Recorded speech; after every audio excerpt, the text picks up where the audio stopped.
রাজু, এই গাড়ি ঘিরে বিতর্ক বলছে তুই গাড়ি কোথায় পেলে, তুমি তার উত্তর দিয়েছো। বিশেষ করে কসবা শিব মন্দির হবে, শিব মন্দিরটা ডেভেলপ হবে। ওনার কি ভয় লাগছে? উনি কি দুর্নীতি টাকা খেয়ে বাড়ি করেছেন না গাড়ি করেছেন? মূল রোজগার আমরা চালাবো, কিন্তু কাদেরকে চালাবো? এই নাম্বারটা গুগলে সার্চ করুন বা এম পরিবহনে সার্চ করুন, দেখা যাবে গাড়িটা কার। সবাই সিটে চলে গেছে, তৃণমূল কংগ্রেসে ভাতাশ্রী, তোমাদের নেতারাও বলছে ভাতাশ্রী, এত শ্রী লাগিয়েছে না, ওই শ্রীতে বিপদ হয়ে যাচ্ছে। যদি শ্রীগুলো বাস্তবে লাগে তাহলে মানুষের জীবনের সুমতি ফিরতে পারে। এত শ্রী বলছো, ঠিক হবে তো? অবশ্যই দুর্নীতিগ্রস্ত এমএলএ তো। টাকা পয়সা বালি তোলাবাজি কি নেই। আমরা মন্দির মসজিদের বিরুদ্ধে নয়, আমরা দুর্নীতির বিরুদ্ধে একদম কনফিডেন্স। আর অলোক মাঝি এখানকার প্রার্থী, তাকে দৌড় করা হবে বলছে দামোদরের প্রার্থী, তাই তো? একদম দামোদর প্রার্থী দৌড় করাবে অলোক মাঝিকে, তৃণমূল কংগ্রেসের প্রার্থী। তো দেখা যাক কে কখন দৌড়াবে 4 মে।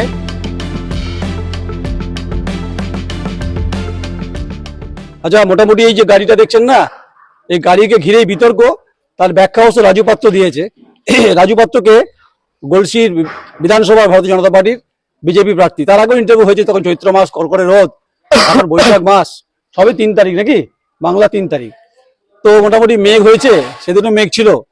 আর রাজুকে ঘিরে অনেক বিতর্ক আছে। রাজু, এই গাড়ি ঘিরে বিতর্ক বলছে তুই গাড়ি কোথায় পেলে, তুমি তার উত্তর দিয়েছো।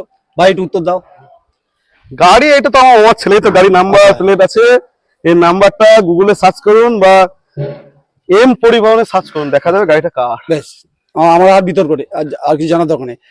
বর্ধমান শহরে যেদিনকে আপনি নমিনেশন ফাইল করতে গেলে, আমি তুমি বলি, আমাদের বয়সে জুনিয়র, তুমি যেদিন গেলে নমিনেশন ফাইল করতে, সেদিন একটা বুলডোজার ছিল। তো হঠাৎ করে বুলডোজার কেন ছিল, তুমি বোধহয় ভেবেছিলে আমি ডিএম অফিস পর্যন্ত নিয়ে যাবো, কথাও ছিল সেরকম ভাবে। কিন্তু তোমার এই বুলডোজার দেখে তৃণমূল কংগ্রেসের নাম করবো না, যে সে বলছে বুলডোজার 4 তারিখ বা বুঝিয়ে দেবো। ওনার কি ভয় লাগছে? উনি কি দুর্নীতি টাকা খেয়ে বাড়ি করেছেন না গাড়ি করেছেন? না দুর্নীতির সঙ্গে যদি যুক্ত থাকে তাহলে তো অবশ্যই ভয় লাগবে। ভুল রোজগার আমরা চালাবো, কিন্তু কাদেরকে চালাবো?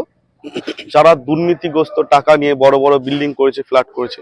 আমরা কখনোই বলিনি যে বস্তি উচ্ছেদ করব, আমরা কখনোই বলিনি যে গরিব মানুষের বস্তি বাড়িগুলো ভাঙবো বা বস্তি দোকানগুলো ভাঙবো। আমরা বুলডোজার চালাবো কাদের? যারা দুর্নীতি করেছে, যারা দুর্নীতিগ্রস্ত এবং যারা আমাদের মহিলাদের বোনদেরকে রেপ করে ধর্ষণ করে, তাদের প্রতি বুলডোজার চালাবো। আচ্ছা, এটা উত্তরপ্রদেশে বুলডোজার কালচার আছে, যোগীজি চালিয়েছে, ক্রিমিনালদের বিরুদ্ধে করেছে, অপরাধী থেকে মোটামুটি 10 করে দিয়েছে। তো হঠাৎ করে রাজু পাত্রের বুলডোজারের প্ল্যানিংটা করতে গেল, আমার মাথায় এলো না। আমার 30 বছর সাংবাদিকতা হয়েছে, আমি বহু কভারেজ দেখেছি ভারতবর্ষের। যাই হোক, বুলডোজার একটা নতুন কনসেপ্ট, আর সেই বুলডোজারে মোটামুটি মোটামুটি ফুটিয়েছে, হুল ফুটিয়ে দিয়েছে। আপনি বলতে জবাব আপনি দেবেন। বেশ, আপনি মোটামুটি গলসি ঘুরছেন। গলসিতে প্রচুর শ্রমজীবী, মেহনতি, আগের দিনও প্রশ্ন করেছি, কৃষিজীবী এলাকা, ধান এখানে উৎপাদিত ফসল।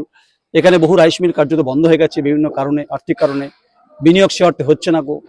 যদি রাজু পাত্র জিতে আসে, দামোদরের পাহাড় খুব গুরুত্বপূর্ণ, কৃষিজীবী এবং শ্রমজীবী মানুষের চাহিদার প্রশ্নে বাজার এবং তাদের ধানের দাম, এগুলো নিয়ে সরব হবে রাজু? অবশ্যই সরব হবো। আমার কনসেপ্টে তৈরি হয়ে আছে শিক্ষা, স্বাস্থ্য আর জল, তার সঙ্গে চাষিদের যেগুলো প্রয়োজনীয় চাষিদের যেগুলো প্রয়োজন আছে সেইগুলো দিকে তো আমার নজর থাকবে। বিশেষ করে কসবা শিব মন্দির হবে, শিব মন্দিরটা ডেভেলপ হবে। আমার গলসি বাহির ঘন্নার ওই পার্টটা হচ্ছে আউসগ্রাম, ওখানে একটা ব্রিজের ব্যবস্থা করবো আমরা, যেটা তৃণমূল বলে আসে। কয়েকদিন আগে তৃণমূলে যিনি ক্যান্ডিডেট তিনিও বলেছেন, অলোক মাঝি, মিথ্যা প্রতিশ্রুতি দেয়। আমরা প্রতিশ্রুতি দিই না, আমরা করে দেখাবো। এখানে এমএলএ ছিল আগে? হ্যাঁ, এমএলএ ছিল, দুর্নীতিগ্রস্ত এমএলএ তো। টাকা পয়সা বালি তোলাবাজি কি নেই। ওনাকে হাঁটিয়েছিলেন কেন 2021-এ? কেন অন্য প্রার্থী আনতে হয়েছিল? দুর্নীতিগ্রস্ত। উনি ওখানে গিয়ে কি পরিষ্কার হয়ে গেলেন, স্বচ্ছ হয়ে গেলেন? দুর্নীতি, গলসির বাসী দুর্নীতিকে পছন্দ করে না, দুর্নীতিকে বিদায় দেবে।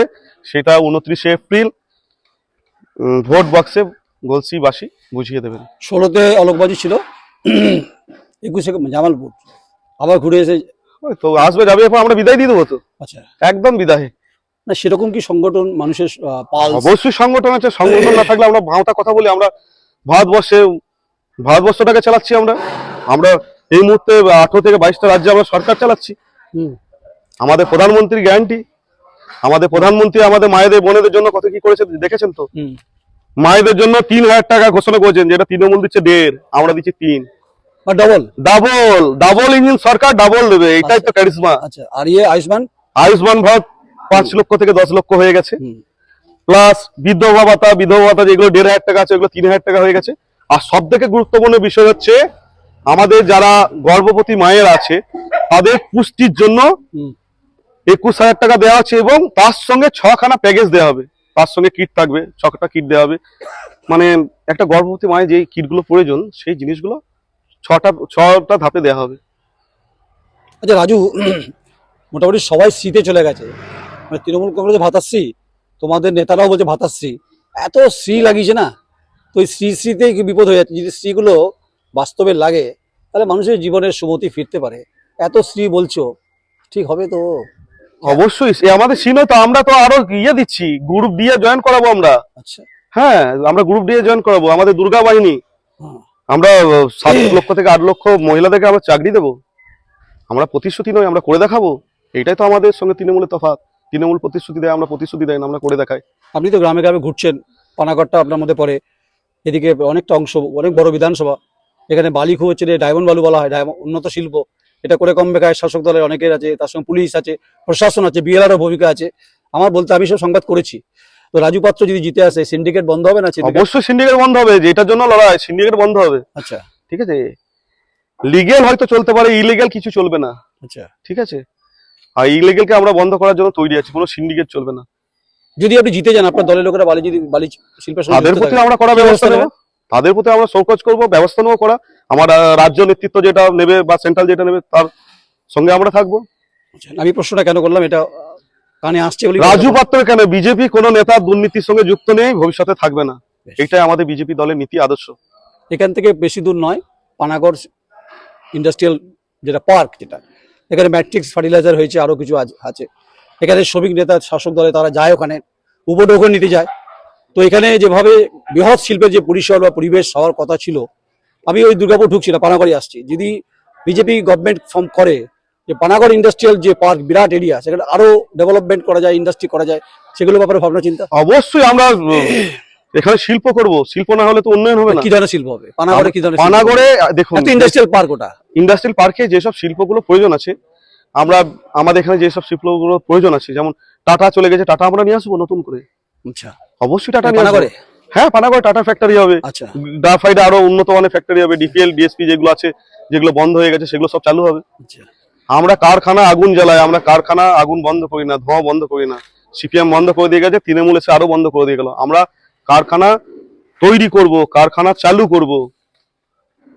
আচ্ছা, আমি আগের দিন ওই প্রশ্নটা করেছিলাম, যেখানে প্রচুর মন্দির আছে, যেখানে প্রচুর মসজিদ আছে এবং অনেক প্রাচীন জায়গা, গলসির যেহেতু দামোদরের পার্ক ইতিহাস রয়েছে, তো জিতে আসার পর যে আপনি বলছেন আমি জিতে আসবো, তো গলসির বহু ছেলেপেলে বাইরে থাকে, বিদেশে থাকে। গলসির বহু মানুষ যারা স্কলার, তারা বিদেশে আছে, আমেরিকা, লন্ডন, সব জায়গাতে। তারা গলসিকে দেখতে চায়, ইতিহাস, এখানকার ঐতিহ্য সম্পর্কে জানতে চাইলে অ্যাট এ গ্লান্স আপনাকে সোশ্যাল মিডিয়া যেতে হবে, না ডিজিটাল প্ল্যাটফর্মে যেতে হবে, নাহলে ইউটিউবে আপনাকে আর্কাইভ করতে হবে। কারণ তার কেন বলছি যে, তাহলে এই ছাত্রছাত্রী যারা গবেষণা করে বিদেশে, তারা তাদের গলসি ইতিহাস সম্পর্কে নতুন জানতে পারবে। এরকম ভাবনা চিন্তা আছে? অবশ্যই আছে, এরকম ভাবনা চিন্তা রেখেছি যে মোবাইল থেকে সার্চ করবে, গলসি এই জায়গায় যাবো, কসবা মন্দির যাব, একদম আপনার অনলাইন দেখিয়ে দেবে যে মন্দিরটা কোথায়, কি রাস্তাঘাট উন্নয়ন, এগুলো তো অবশ্যই করবো। না, আমি বলছি আমরা মন্দির মসজিদের বিরুদ্ধে নয়, আমরা দুর্নীতির বিরুদ্ধে। আমি বলছি যে যারা আমেরিকা থাকে, তারা ওখান থেকে বসে দেখতে পাবে যে গলসিতে একটা ডেভেলপ জায়গা আছে, বা গলসি একটা পিকনিক স্পট আছে, বা গলসির একটা মন্দির আছে, বা গলসি একটা মসজিদ আছে, বা গলসি একটা কোনো শিক্ষা প্রতিষ্ঠান আছে। তারা ওখান থেকে গুগলে দেখতে পাবেন। রাজু কনফিডেন্ট? কনফিডেন্ট, একদম কনফিডেন্স। তাহলে বুলডোজার কি হবে? হ্যাঁ, বুলডোজার তো আমরা দুর্নীতিগ্রস্ত, যারা দুর্নীতি করেছে, দুর্নীতিদেরকে দাদা আমরা ছাড়বো না কখনো। জেসিবি নামবে না? অবশ্যই জেসিবি নামবে। অনেক অনেক শুভেচ্ছা রইল লড়াইয়ের জন্য। আচ্ছা, রাজু পাত্র আগের দিনও বলেছিল যে লড়াই হবে, এখন আবার বুলডোজার জেসিবিতে চলে গেছে। মোটামুটি রাজ্যে এই মুহূর্তে তোলপাড় রাজু পাত্রকে নিয়ে। আর দামোদরের পারে বালু শিল্প আছে, বন্ধ করবে অবৈধ বালু।